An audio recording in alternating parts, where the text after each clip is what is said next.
네, 이번 시간에는 두 번째 부가가치세 납세 요건 중에서 납세 의무자와 또 과세 기간을 좀 보겠습니다.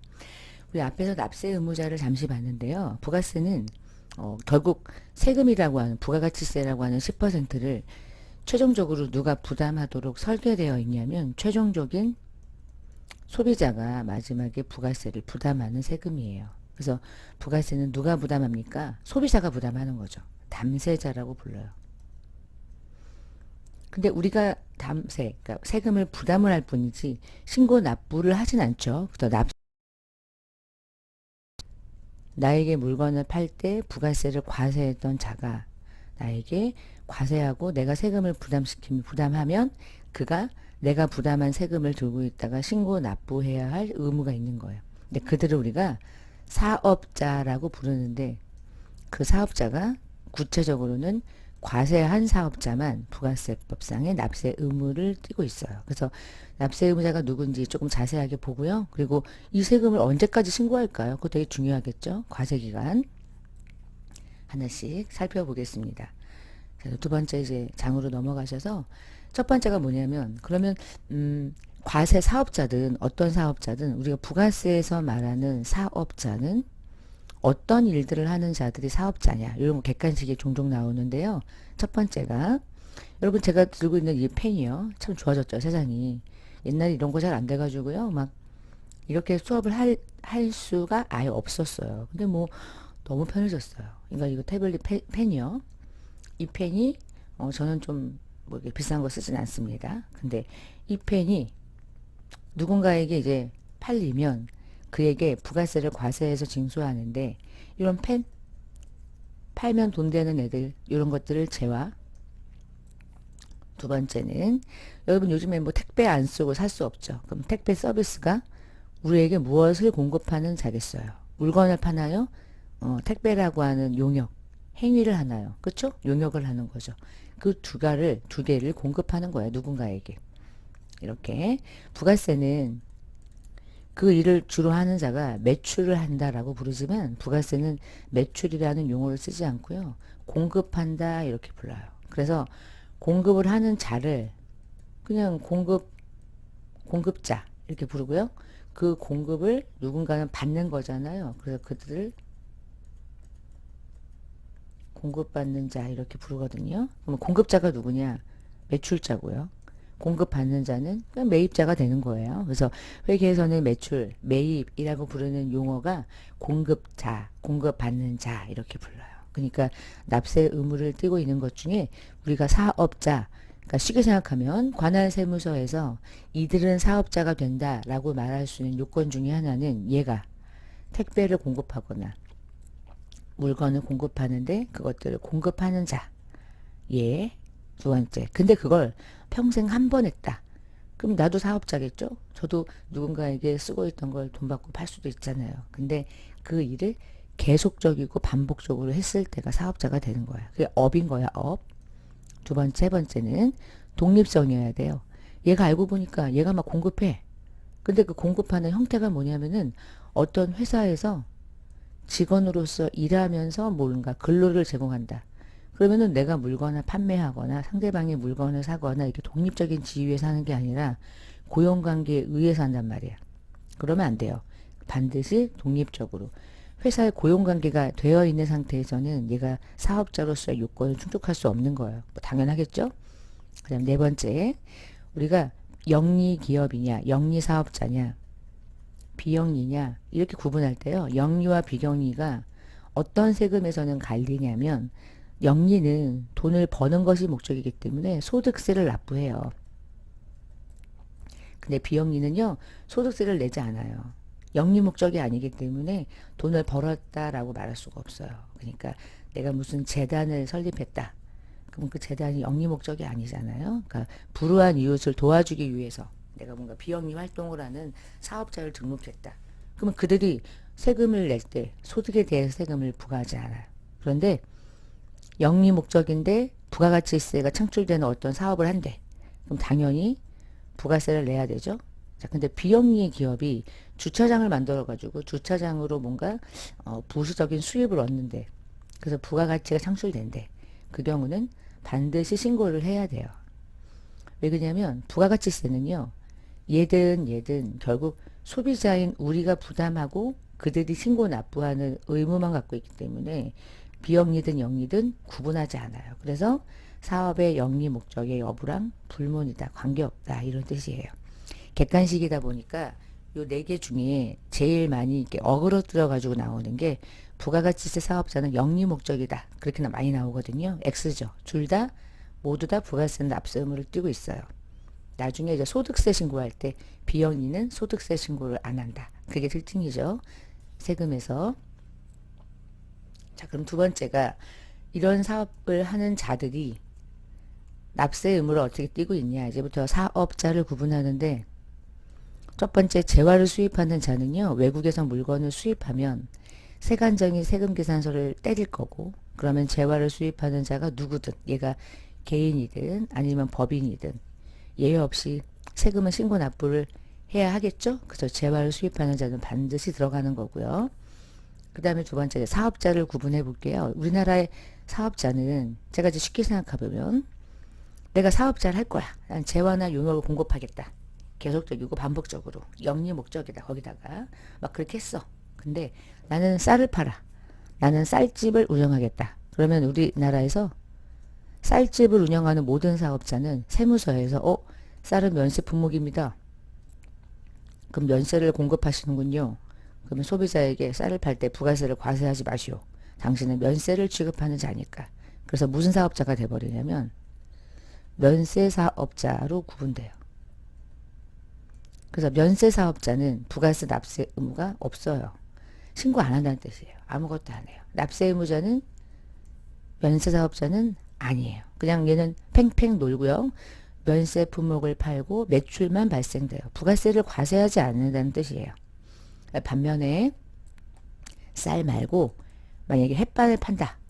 나는 햇반을 판다. 그러면 햇반은 과세 품목이에요. 가공이 됐죠. 그러면 과세 품목을 파는군요. 당연히 10%를 전가하시오. 그러면 전가했으니까 세금 받을 거고 세금 받으면 신고 납부를 해야 되겠죠. 그래서 사업자 중에 면세 품목을 취급하면 본인이 뭐 선택을 했으니까 쌀이라는 품목을 선택하는 순간 나는 그냥 면세 사업자가 되는 거고요. 난 햇반을 팔겠다라고 하면 나는 그냥 이 사업자가 되는 거야. 과세 사업자가 되는 거야. 그러면 이제 햇반을 판다. 그리고 나는 과세 사업자가 됐다. 여기까지. 자, 근데 이제 무슨 일이 생기냐면 그 밑에서 내가 이제 어떤 똑같이 햇반을 팔아요. 근데 나는 처음부터 사업자가 뭐냐면 우리가 처음에 사업자로 등록을 할 때 여러분이 어떤 돈을 번다고 얘기하면 사업자와 관련해서 내가 법인을 설립할 수도 있고요. 법인 설립해서 사업할 수도 있고 개인 설립할 수도 있거든요. 개인이 떡볶이 만들 수 있잖아요. 그치? 떡볶이를 만들다가 너무 잘 돼. 그래갖고 안 되겠다. 여러 가지의 그 자본을 구성시켜서 법인 설립해야겠다. 이제 개인으로 사업하는 건 한계가 있다. 그래서 법인 설립할 수 있죠. 그럼 법인 설립했는데 내가 햇반을 팔아요. 법인은 얼마를 벌든 상관없이 무조건 과세사업자 중에서도 들어보셨을까요? 일반 과세자로 구분돼요. 일반 과세자는 여러분이 공부하는 그 완벽하게 부가세를 제대로 신고하는 사업자. 제대로 신고하는데 완전 제대로. 두 번째, 여러분 개인 사업자가 사업자 등록을 하면 개인 사업자는 맨 처음에 선택하고요. 그 다음 연도부터는 어떻게 구분되냐면 개인 사업자, 법인 사업자는 무조건 일반 과세자가 되는 거고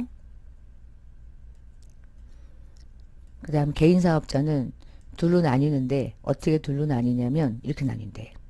이렇게 기간을 가지고 1월 1일부터 예를 들면 12월 말일 1년 동안 자 이렇게 이 개인이 지금 서 있습니다. 몇 년 동안 사업하고 있어요. 그러면 그 개인이 직전 연도죠. 전년도 바로 직전 연도 1년 동안 물건 팔아가지고 벌어들인 돈이 원래는 4,800인데 이제 2021년도 기준으로 8천만 원대로 떨어졌어요. 그럼 어떤 일이냐면 잠깐만 요거를 요렇게 좀 바꿔볼게요. 개인 사업자를 기점으로 좀 과정을 조금만 설명드릴게요.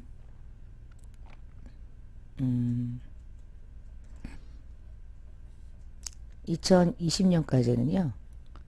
1년 동안 벌어들인 토탈 금액이 4,800만 원에 미달한대. 근데 거기서 미달할 때 우리가 3,000원에 부가세가 300원이 붙으면 3,300원 이렇게 이제 금액을 말할 때 요 3,000원을 부르는 이름이 공급 가액이었고요.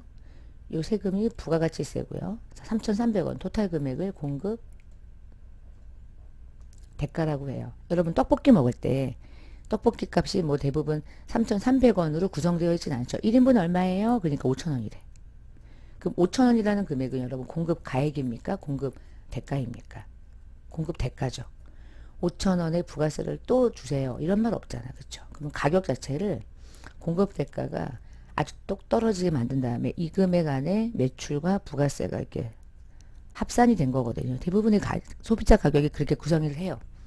딱 봤을 때 2,000원인데 200원이 또 붙어 있어. 그럼 딱 느낌이 오거든. 아, 부가세 200원 막 이런 느낌 들지 않게끔 소비자 가격이 모두 다 부가세가 포함된 상태로 많이 구성이 되어 있어요.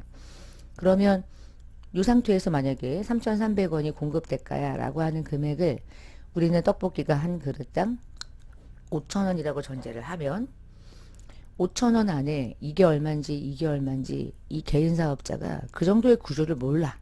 그냥 5,000원이라고 가격만 매긴 거지 이 안에 부가세가 얼마고 이 안에 진짜 떡볶이 매출이 얼마인지 잘 몰라. 그래서 개인 사업자는요. 전년도 4,800이라고 하는 그 4,800만 원을 카운트하는 방법이요. 공급가액 부가세 이런 개념을 모르고요. 그냥 다 합쳐서 공급 대가 중심으로 금액을 인식해요. 부가세 다 포함한 거죠. 그러니까 내수 중에 들어온 돈이 부가세가 그 안에 있음에도 불구하고 본인은 잘 몰라. 그러면 1년 동안 공급 대가 부가세를 포함한 금액이 4,800만 원을 미달하면 한 달에 월 400 정도고 그리고 월 400이면 인건비 좀 나가고 뭐 원재료 까고 임차료 내고 관리비 내고 막 이런 거 하면 거의 순수하게 남는 돈 없다고 보셔도 되겠죠. 사실은. 그래서 이 정도라면 부가가치세를 제대로 신고하지는 못하겠구나. 그래서 너는 간이과세자가 될 수 있게 해줄게. 그래서 잠깐 가면 과세사업자 중에서 간이과세자라고 있어요. 그들이 누구냐면 이런 자들인 거예요. 이런 자들. 근데 이게 2021년도로 들어오면서 코로나 때문에 개인 사업자들 중에서 매출이 좀 저조하고 그리고 일반 과세자로 살기가 좀 불편하다. 부가세 신고를 좀 적당하게 해주면 어떠냐. 이래서 공급 대가 기준을 8천만 원으로 낮춘 거예요. 그러니까 8천만 원 이하 낮췄기 때문에 1년 동안 토탈 부가세 포함해가지고 판매돼가지고 통장에 들어온 토탈 금액이 8천에 미달하면 간이과세자가 될 수 있도록 세법이 개정돼서 다시 보면 일반 과세자랑 간이과세자를 구분할 때 법인은 무조건 일반 과세자고요. 개인 중에 8천 이하자가 되면 간이가 되고요. 개인 중에 만약에 8천을 초과하잖아요. 그러면 이제 법인 개인 사업자도 일반 과세자가 되는 거예요. 그래서 일반 과세자랑 간이 과세자를 구분할 때 법인은 무조건 일반, 개인은 이럴 수도 있고 이럴 수도 있는 거예요. 이게 특징이거든요. 자, 근데 문제가 뭐냐면 4,800은 넘고 8천 사이에 걸리는 사람들은 요 사이에 걸리는 사람들은 공급 대가가 2020년에는 원래 무슨 사업자였을까요? 4,800을 초과했으니까 일반 과세자였겠죠. 근데 2021년부터는 간이과세자가 된 거죠. 중간에 바뀐 거죠. 자기 사업자가. 그럼 어떤 문제가 생겼냐면 우리나라 일반 과세자는 세금 계산서라고 하는 걸 발행하도록 되어 있어요. 근데 간이과세자는 원래 세금 계산서를 발행하지 않거든요. 근데 자, 이 구간에 걸리는 사람은 원래 일반 과세자이기 때문에 얘를 발행한단 말이야. 그래서 간이과세자가 됐지만 계속 세금 계산서는 발행해야 될 의무가 있어요. 다시 돌아가 볼게요. 자, 그래서 문제가 생긴 게 뭐냐면 우리나라의 간이과세자는 원래 법정 징빙의 세금 계산서를 발행 못해요. 근데 8천만 원에 미달하는 모든 자가 다 세금 계산서를 발행하는 건 아니고 48에서 8천 사이 구간에 걸리면 여전히 세금 계산서를 발행해야 한다는 그런 일이 생긴 거죠. 자, 그걸 이제 다음 여러분이 보고 계시는 프린트로 한번 가보면, 자, 이 중에 일반이 있고 간이가 있는데 또 다른 간이가 있는 거죠. 왜 그냐? 8천에 미달하면 간이과세자인 건 맞는데 그 간이과세자 중에 원래 4,800만 원에 미달하는 간이과세자는 납세 의무는 다 있는 거예요. 납세 의무는 다 있는데 세금 계산서라는 거를 발행할 수가 없어요. 의무가 없는 거예요. 그런데 일반 과세자는 원래 세금 계산서를 발행해야 되고 간이과세자 중에서 48 넘고 8천에 미달하면 원래 세금 계산서를 발행했기 때문에 발행은 하는데 그 사람의 사업자가 간이과세자로 2021년부터 바뀌었다. 그게 특징인 거죠. 그래서 결국 원래는 되게 깔끔했거든요. 일반 과세자가 돼버리면 그냥 세금 계산서만 발행하고 간이 과세자가 되면 세금 계산서를 발행 안 하고 이렇게 딱딱 구분이 됐었는데 21년도에 바뀐 거예요. 21년도에 세법이 많이 바뀌었는데 그 중에 제일 많이 바뀐 사업자 중에 하나가 간이 과세자라고 생각하시면 돼요. 자, 면세사업자는 납세 의무가 없죠. 근데 면세사업자는 그들이 발행하는 유일한 증빙이 하나 있어요. 그게 계산서라고 하는 증빙이에요. 계산서는 면세 거래도 법정 증빙으로서 발행할 수 있게 만들어 놓은 거예요. 그래서 부가세에서 부가가치세에서 인정하는 증빙, 법정 증빙은 두 개가 있다 이렇게 보시면 돼요.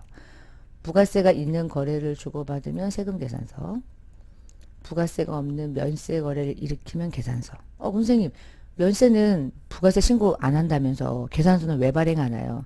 면세사업자는 부가세 납세 의무는 없지만 상대방에게 공급할 때 반드시 계산서는 발행해 줘야 돼요. 상대방이 그걸 가지고 증빙으로 신고를 해야 하니까. 그게 뭔가 비용이 되든 그게 아니면 뭐 자산이 되든 돈이 나가는 거니까. 그래서 두 개가 부가세에서 말하는 법정 증빙입니다. 아주 여러분 시험에 중요한 증빙 역할을 해요. 그리고 아까 얘기한 것처럼 개인 사업자 중에 직전 연도 총 공급 대가죠. 공급 가액 아니고 8천에 미달하면 자 올해는 다 간이 과세자로 그렇게 사업자를 구분하고 있다. 가장 중요한 부분인 것 같다. 저는 생각이 드네요. 왜냐하면 납세 의무자가 누구냐를 가지고 여러분은 공부하는 거니까. 자, 그럼 이 중에 여러분이 FAT 1급 시험을 보실 때 어느 사업자를 집중적으로 공부를 하시게 되냐면 얘를 집중적으로 공부하게 된다라고 이해하시면 돼요. 간이과세자는 이런 애들이 있구나. 얘는 그래서 좀 간소하게 신고하는 거지 신고를 안 하는 건 아니고 얘는 뭔가 좀 체계적이고 여러분이 공부하는 부가세법상 완벽하게 신고하는 사업자다. 이렇게 좀 구분하시면 되겠습니다. 그러면 언제까지 신고 납부하느냐 이제 그거 가볼까요? 과세기간인데요. 과세표준이라는 걸 정해야 돼요. 그러니까 부가세는요. 10%만 붙이면 돼요. 근데 10%를 어디다 붙일 거냐 이거죠. 어디다. 그 어디다를 우리가 과세해야 될 표준이 되는 금액이다 이렇게 불러요. 그럼 과세표준이 정해지려면 언제부터 언제까지 번 돈을 다 더해서 신고할까? 시간적으로 기간을 설정하는데 세법이니까 사업자가 선택하지 않고요. 첫 번째, 내가 일반 과세자다. 그러면 1년에 두 번 신고하는 거야. 1월부터 6월 이렇게 앞부분 6개월을 1기라고 부르고요. 뒷부분을 2기라고 불러요. 그래서 1기 부가세 과세기간, 2기 부가세 과세기간 두 번 나누어서 신고해요. 이거 중요한 겁니다. 6개월 단위로 해서 1기, 2기 이렇게. 근데 간이과세자는 몰라요. 그래서 그냥 1년에 한 번 1기 신고하는 거예요. 한 번. 일반 과세자랑 간이과세자는 신고하는 그 과세 기간 자체가 다르고요. 그러니까 요거 잘 구분해 놓고요. 두 번째, 제가 만약에 1월부터 6월까지, 7월부터 12월까지 부가세를 신고하는 게 원칙인데 이럴 수 있죠. 제가 중간에 아이고, 너무 많이 뻗었네. 지워야 되겠네요. 제가 중간에 사업을 한 거야. 제가 이때쯤부터 사업을 개시했대.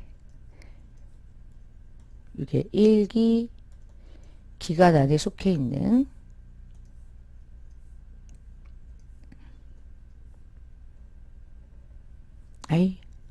안 이쁘네. 자, 그냥 봐주세요.